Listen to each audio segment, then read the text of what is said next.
বিসমিল্লাহির রহমানির রহিম। আবৃত্তি করছি কবি রফিক লিটন রচিত প্রভু শিরোনামের একটি কবিতা। তোমার রহস্যের কাছে হাঁটু মুড়ে বসে আছি, আর তাকে তাকে পর্যবেক্ষণ করছি অস্তিত্ব।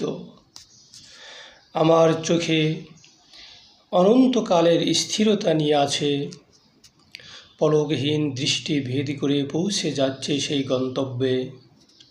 ভূগোল আর অভূগোলের চিরায়ত দ্বিধা, অর্থাৎ পরস্পরকে মিলে ধরছি বাতচিতের মধ্য দিয়ে পবিত্র উপমায়।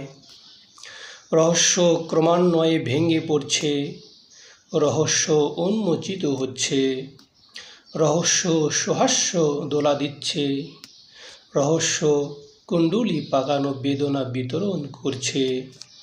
যেখানে নির্জনতা মুখরতা পায়, আবার মুহূর্তকাল সঞ্জীবিত হয়।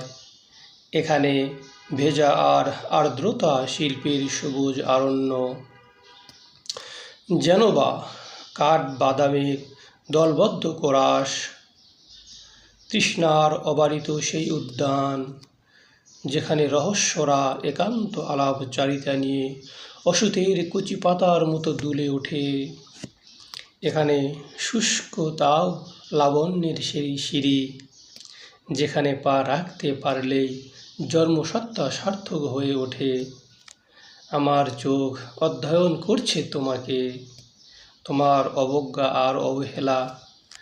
যেখানে মানুষ ও ভালোবাসা ফিলিস্তিনের মতো অসহায়, যেখানে রক্তাক্ত ভূগোলের মানচিত্র জুড়ে কারবালার মতো করুণ গাথা, যেন বা প্রতিকারহীন বৃক্ষের মতো ক্ষয়ে যাওয়া সুন্দরের ধ্যানমগ্ন খেয়াল। আমার চোখ অধ্যয়ন করছে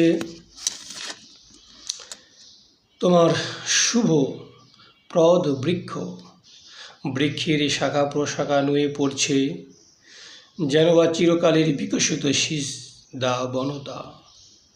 এ বৃক্ষের আশ্চর্য আলখেল্লা যেন ব্রহ্মাণ্ডকেও ঢেলে দিয়েছে অনির্বচনীয় বিভয়। যেখানে শিল্পের সব মাহাত্ম্য ঠিকরে পড়ে, যেখানে গতি ও অগতি দ্বিধা দ্বন্দ্বভাবে করমর্দন করতে পারে। প্রভু, মৃত্যুর মতো কমনীয় খেলায় আমি যেন তোমার দিদার পাই। ধন্যবাদ।